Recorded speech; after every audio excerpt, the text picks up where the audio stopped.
Hello friends and students, આજના આ video સેક્શનમાં હું આપ સૌનું ફરી એકવાર સ્વાગત કરું છું. આજના આ વિડીયો સેક્શનમાં આપણે લેસન નંબર 194 વિશે આગળ ચર્ચા કરીશું. લેસન નંબર 194માં ભાગ 1ના અંદર એટલે કે પાર્ટ 1ના અંદર આપણે પાવર સિસ્ટમ જોઈ હતી, જેના અંદર કઈ કઈ ટાઈપની સિસ્ટમ હોય છે, પાવર સિસ્ટમ કોને કહેવાય, પાવર સિસ્ટમના અંદર કયા કયા ઇક્વિપમેન્ટ્સ આવે છે તેના વિશે ચર્ચા કરી હતી. જો તમે તે વિડીયો ન જોયો હોય તો ઉપર બ્લિંક થતી લિંક પર ક્લિક કરીને તમે પાર્ટ 1 એટલે કે ભાગ 1 પાવર સિસ્ટમનો તમે જોઈ શકો છો. આજનો વિડીયો સેક્શન શરૂઆત કરીએ તો સૌપ્રથમ આપણે ડિસ્ટ્રિબ્યુશન સિસ્ટમ વિશે જોઈશું અને તેની વહેંચણી. ડિસ્ટ્રિબ્યુશન એટલે કે વહેંચણી. હવે ડિસ્ટ્રિબ્યુશનનું ઇન્ટ્રોડક્શન જોઈએ તો જ્યારે પાવર સ્ટેશનમાં પાવર જનરેટ થાય છે, આગળ આપણે જોઈ ગયા તે મુજબ, તો તે પાવર જનરેટિંગ સ્ટેશનમાં ઉત્પન્ન કરેલ ઇલેક્ટ્રિકલ પાવરને ગ્રાહક સુધી ટ્રાન્સમિશન અને ડિસ્ટ્રિબ્યુશન નેટવર્ક દ્વારા પહોંચાડવામાં આવે છે. એટલે કે જ્યારે પાવર સ્ટેશનમાં પાવર જનરેટ થઈ ગયો તો તે પાવર જનરેટ થઈ ગયા પછી તે પાવરને આપણે ગ્રાહક સુધી પહોંચાડીએ. તે સિસ્ટમને બે ભાગમાં વહેંચેલી છે, એક છે ટ્રાન્સમિશન અને બીજું છે ડિસ્ટ્રિબ્યુશન. હવે જનરેટ પાવરને ટ્રાન્સફોર્મર દ્વારા જરૂર મુજબ સ્ટેપ અપ અથવા સ્ટેપ ડાઉન કરી 400 વોલ્ટ બનાવવામાં આવે છે. એટલે કે પાવર જનરેટ થઈ ગયા પછી આપણે જ્યારે તેને ડિસ્ટ્રીબ્યુટ અથવા તો ટ્રાન્સમિશન કરવાનો છે તો તેને ગ્રાહક સુધી પહોંચતા તેમાં વોલ્ટેજ ડ્રોપ થવાના છે. તો આ વોલ્ટેજ ડ્રોપ વધારે ન થઈ જાય તે માટે આપણે તેના વોલ્ટેજને સ્ટેપ અપ અથવા તો જરૂર મુજબ સ્ટેપ ડાઉન કરીશું અને છેલ્લે તેને 400 વોલ્ટમાં કન્વર્ટ કરીશું.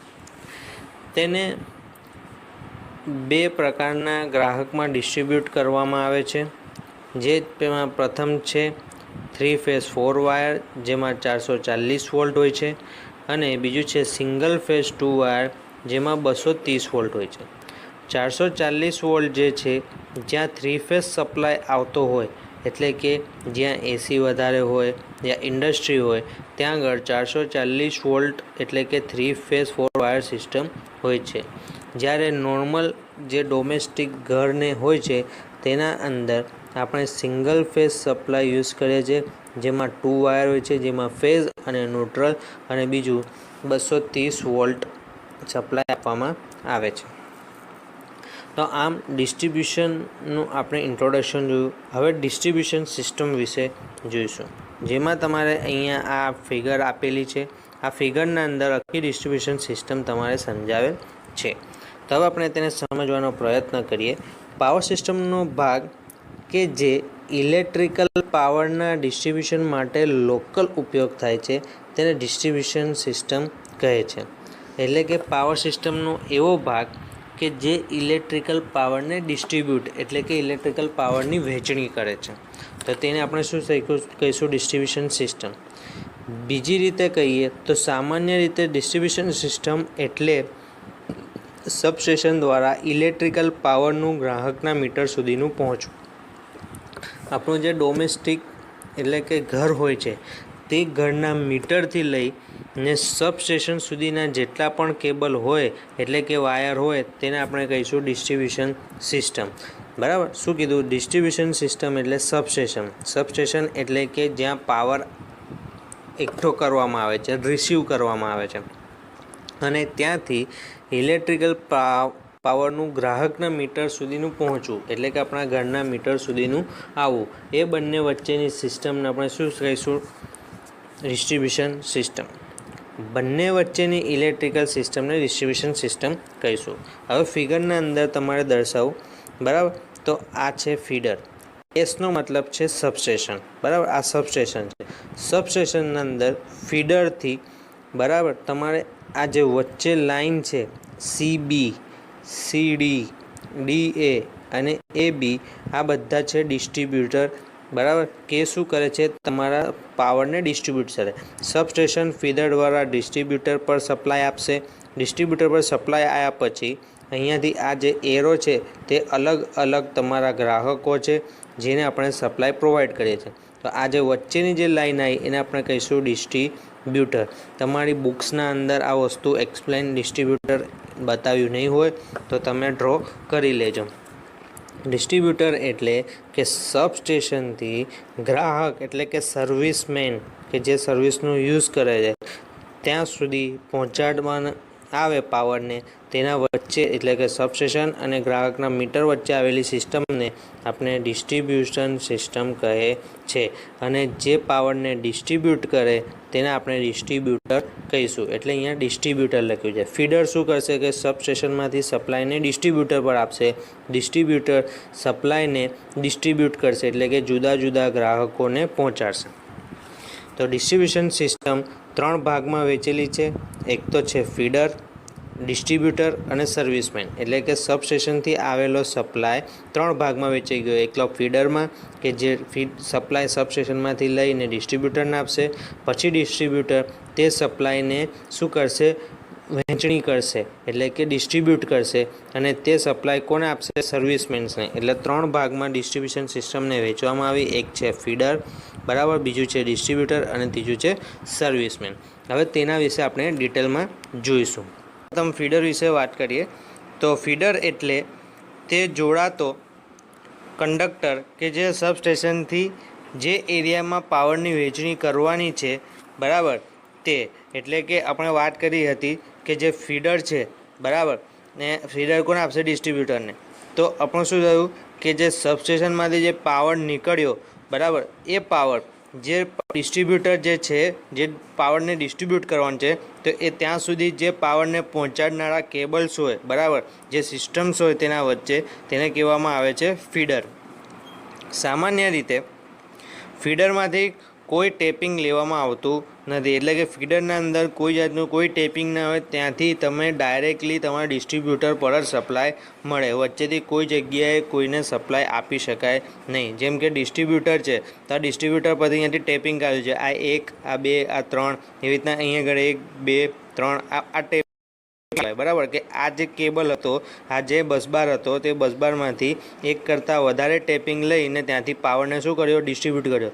જ્યારે ફીડરના અંદર શું થાય છે કે આ જે સબસ્ટેશન છે એ સબસ્ટેશનમાંથી ફીડર ડાયરેક્ટલી સપ્લાય ડિસ્ટ્રીબ્યુટરને આપશે. તેના વચ્ચે કોઈ પણ જાતનું ટેપિંગ રાખવામાં આવતું નથી, જેથી કરંટ છેક સુધી અચળ રહે છે. એનાથી શું થશે, કરંટ તમારો અચળ એટલે કે કોન્સ્ટન્ટ રહેશે. તેમાં કરંટના અંદર કોઈ વહેંચણી થશે નહીં. જ્યારે અહીંયાથી જે કરંટ આવશે એ કરંટ અહીંયા શું થશે, વહેંચાઈ જશે, કેમ કે ત્યાંથી તેને ટેપિંગ આપેલા છે. ફીડરની ડિઝાઇનમાં મુખ્ય કરંટ એટલે કે કેરિંગ લઈ જવાની ક્ષમતાને ધ્યાનમાં રાખવામાં આવે છે. આ જે ફીડર હશે એ ફીડરના ઉપર કરંટ કેપેસિટી ખૂબ જ મહત્ત્વનો ભાગ ભજવે છે. કારણ કે તે શું છે કે એક જ જેટલા બી આગળ લોડ કનેક્ટ કરેલા હશે તે દરેક લોડના કરંટનો સરવાળો તે આ ફીડરમાંથી પસાર થવાનો છે. તો એ કરંટ કેરિંગ કંડક્ટરની કેપેસિટીને ધ્યાનમાં રાખીને ફીડર નક્કી કરવામાં આવે છે. તો આમ ફીડર કોને કહીશું કે સબસ્ટેશનમાંથી સપ્લાયને ડિસ્ટ્રીબ્યુટર સુધી પહોંચાડવાની જે કેબલ હોય, મતલબ જે પાવરને પહોંચાડે, તેને આપણે શું કહીશું, ફીડર કહીશું. બીજું જે છે તે છે ડિસ્ટ્રીબ્યુટર. હવે ડિસ્ટ્રીબ્યુટર વિશે ચર્ચા કરીએ તો ડિસ્ટ્રીબ્યુટર એટલે કે કંડક્ટર કે જે ટેપિંગ લઈ ગ્રાહકને ઇલેક્ટ્રિકલ સપ્લાય આપવામાં આવે છે અથવા તો ગ્રાહકને સપ્લાય પ્રોવાઈડ કરે છે. હવે ગ્રાહક એટલે કે સર્વિસમેન. આ જે સર્વિસમેન છે એ જ આપણા શું હશે, ગ્રાહક હશે. એટલે ડિસ્ટ્રીબ્યુટર કોને કહેવાય કે જે સબસ્ટેશનમાંથી ફીડર દ્વારા જે સપ્લાય આવ્યો એ સપ્લાય ડિસ્ટ્રીબ્યુટર પર આવે છે અને ડિસ્ટ્રીબ્યુટર તે સપ્લાય એટલે કે તે પાવરને ડિસ્ટ્રીબ્યુટ કરશે. કોને ડિસ્ટ્રીબ્યુટ કરશે તો કે ગ્રાહકને, સર્વિસમેન્સને. તો જે ગ્રાહક અને સર્વિસમેનને પાવર ડિસ્ટ્રીબ્યુટ કરે છે, બરાબર, જે બસબારમાંથી ટેપિંગ લઈ ગ્રાહકને સપ્લાય એટલે કે પાવર ડિસ્ટ્રીબ્યુટ કરે છે, તેને આપણે ડિસ્ટ્રીબ્યુટર કહીશું. ફિગરના અંદર તમારે આ સી અને બી એ વચ્ચેનો જે કેબલ છે, જે બસબાર છે, તેને આપણે ડિસ્ટ્રીબ્યુટર કહીશું. આ બાજુ જોઈએ તો એ અને બી વચ્ચે ડિસ્ટ્રીબ્યુટર છે, ડી એ ડિસ્ટ્રીબ્યુટર છે અને ડી સી ડિસ્ટ્રીબ્યુટર છે. આને આપણે ડિસ્ટ્રીબ્યુટર કહીશું કે જે શું કરશે, ટેપિંગ દ્વારા તે સર્વિસમેનને અથવા તો ગ્રાહકને સપ્લાય પ્રોવાઈડ કરશે. ડિસ્ટ્રીબ્યુટરમાં કરંટ અચળ રહેતો નથી. જેમ ફીડરના અંદર કરંટ કોન્સ્ટન્ટ રહેતો હતો, બરાબર, અચળ રહેતો હતો, તેમ ડિસ્ટ્રીબ્યુટરના અંદર કરંટ અચળ રહેશે નહીં. કેમ? કારણ કે ત્યાં આગળ ટેપિંગ લઈને આપણે સપ્લાય કોને આપ્યો છે? ગ્રાહકોને આપ્યો છે. તો જે ગ્રાહકનો જેટલો લોડ હશે એ લોડ પ્રમાણે તેનો કરંટ કેવો હશે? અલગ અલગ, એટલે કે ડિફરન્ટ હશે. તેથી ડિસ્ટ્રીબ્યુટર પર કરંટ કોન્સ્ટન્ટ રહેશે નહીં. સામાન્ય રીતે ગ્રાહક સુધી રેટેજ વોલ્ટેજના 0.6% વોલ્ટેજ ડ્રોપ તફાવત રહે છે.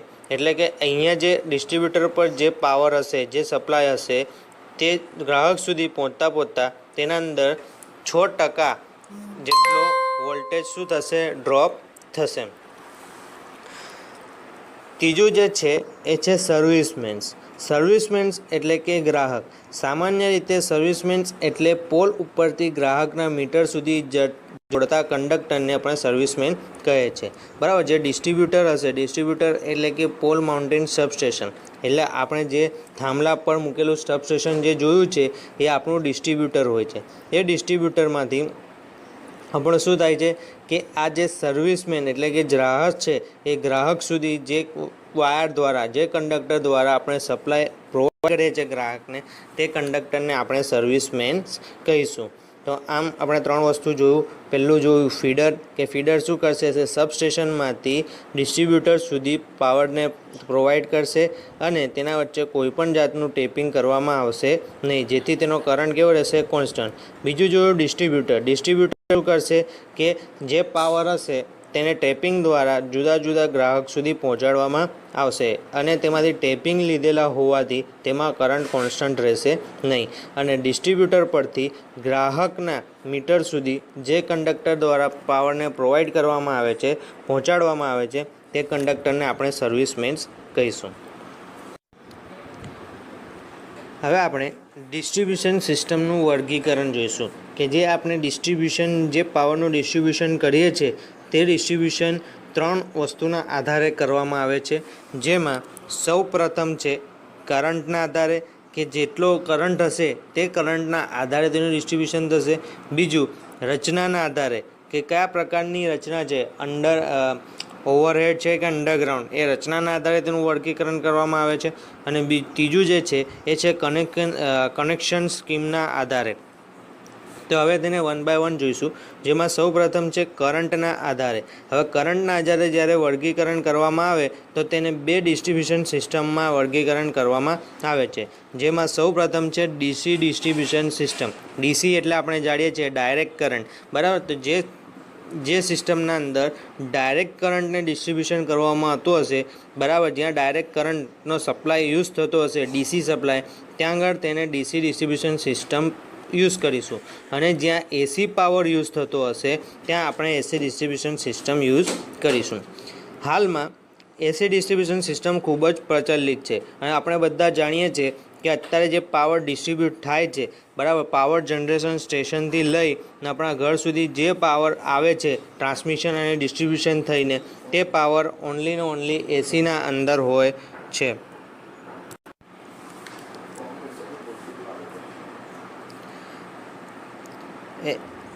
એસી ડિસ્ટ્રીબ્યુશન સિસ્ટમ ખૂબ જ પ્રચલિત છે.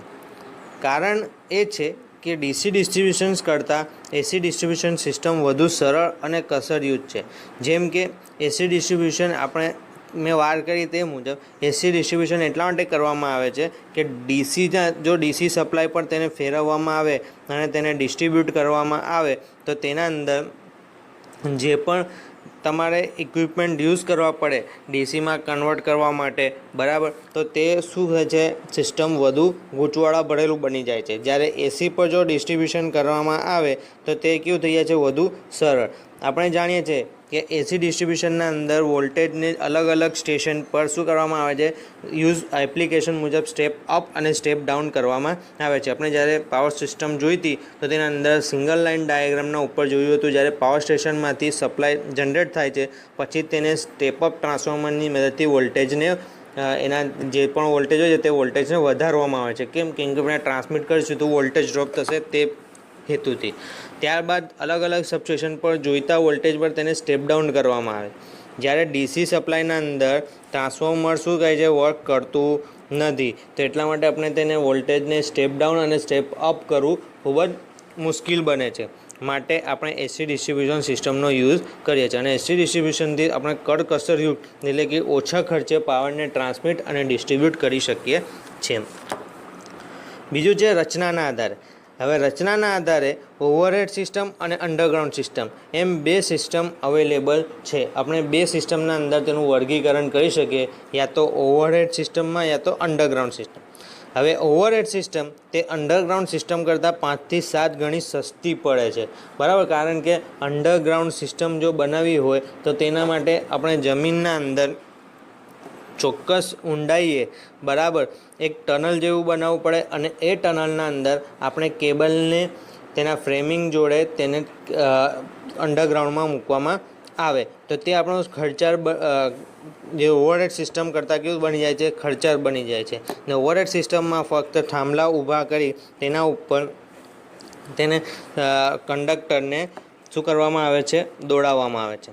જ્યારે ઓવરહેડ સિસ્ટમ ચાલી શકે તેમ ન હોય, એટલે કે અમુક જે જગ્યા હોય જ્યાં ઓવરહેડ સિસ્ટમ ચાલી શકે તેમ ન હોય, અથવા તો બીજી મુશ્કેલી કે કાયદાકીય રીતે લઈ જઈ ન શકાતી હોય, અમુક જગ્યાએ ગવર્મેન્ટ્સના એવા રૂલ્સ હોય છે બરાબર કે જ્યાં ઓવરહેડ લાઇન શક્ય નથી, તો ત્યાં જ અંડરગ્રાઉન્ડ સિસ્ટમ રાખવામાં આવે છે. ત્રીજું જે છે કનેક્શન સ્કીમના આધારે. તો કનેક્શન સ્કીમના આધારે પણ બે વસ્તુ છે, જેમાં પહેલું છે રિંગ મેઇન્સ અને સિસ્ટમ અને બીજું છે interconnected system. Ring main system વિશે વાત કરીશું, જે આગળ આપણે ડિટેલમાં આવશે. રિંગ મેઇન સિસ્ટમના અંદર શું થશે કે જેટલા પણ કેબલ હશે બરાબર, જે પાવર હશે એ રિંગ મેઇન સિસ્ટમથી એકબીજાથી કનેક્ટેડ હશે. એટલે કે જે પણ સબસ્ટેશન હશે તે દરેક સબસ્ટેશન એકબીજાથી કનેક્ટેડ હશે. દાખલા તરીકે એક એરિયા છે બરાબર, માની લો કે સ્ટેશન એરિયા છે. હવે એ સ્ટેશન એરિયા તેના આજુબાજુ લગભગ 4 સબસ્ટેશન આવેલા હોય, પણ એ સ્ટેશન એરિયાને ફક્ત એક જ સબસ્ટેશન પ્રોવાઈડ એટલે કે પાવર પ્રોવાઈડ કરતું હોય. પણ જ્યારે રિંગ મેઇન સિસ્ટમના અંદર શું થાય કે એના આજુબાજુ આવેલા 4 સબસ્ટેશનને રિંગ મેઇન સિસ્ટમ જોડે કનેક્ટ કરેલા હોય. એટલે શું થાય કે જે સબસ્ટેશન સ્ટેશન એરિયાને પાવર પ્રોવાઈડ કરે છે, જો ત્યાં કંઈ ફોલ્ટ આવ્યો તો શું થશે, એ સબસ્ટેશન બંધ થઈ જશે એટલે કે શટડાઉન થશે. હવે એ શટડાઉન થાય તો સ્ટેશન એરિયાનો જેટલો બી પાવર છે તે શું થશે, ખોરવાઈ જશે એટલે કે બંધ થઈ જશે. પરંતુ જો તેને રિંગ મેઇન સિસ્ટમના અંદર કનેક્ટ કરેલા હોય તો કનેક્શનના અંદર શું થશે કે બાકીના જે 3 સબસ્ટેશન છે એ 3 સબસ્ટેશનમાંનો કોઈ એક સબસ્ટેશન તે લોડને પ્રોવાઈડ કરશે. પરંતુ બરાબર, એટલે એ રીતના રિંગ મેઇન સિસ્ટમનો યુઝ થાય છે, જેના વિશે આપણે આગળ ડિટેલમાં જોઈશું. બીજું છે ઇન્ટરકનેક્ટેડ સિસ્ટમ. ઇન્ટરકનેક્ટેડ સિસ્ટમમાં પણ એવું જ છે કે એક સબસ્ટેશન બીજી સબસ્ટેશન જોડે ઇન્ટરકનેક્ટેડ હોય, એટલે કે અંડરલી કનેક્ટેડ હોય. જ્યારે એક સબસ્ટેશનમાં ફોલ્ટ આવે તો બીજું સબસ્ટેશન તેના પાવરને પ્રોવાઈડ કરે. દરેક સિસ્ટમના પોતાના ફાયદા અને ગેરફાયદા હોય છે બરાબર. તો આમ આપણે ડિસ્ટ્રીબ્યુશન સિસ્ટમનું વર્ગીકરણ જોયું, જેના અંદર 3 અલગ અલગ વસ્તુના આધારે તેનું વર્ગીકરણ કરવામાં આવ્યું. પહેલાં કરંટના આધારે, બીજું રચનાના આધારે અને ત્રીજું કનેક્શન સ્કીમના આધારે. વિડીયોને નીચે લાઈક કરી દેજો, તમારા દોસ્તો સાથે તેને શેર કરજો, જેથી તેમને પણ નોલેજ મળી રહે અને તેમને પણ ઇલેક્ટ્રિકલને લગતા ટોપિક વિશે નોલેજ મળે, જેથી તે મારા ઇન્ટરવ્યૂઝ માટે તૈયારી કરી શકે. અને જો તમે વિડીયોમાં સમજ ન પડી હોય યા આગળના કોઈ વિડીયોઝમાં ન સમજાયું હોય તો તેને કોમેન્ટ કરીને જણાવજો, જેથી અમે તેને નવા વિડીયો સાથે તમારે સમજાવવાનો પ્રયત્ન કરીશું.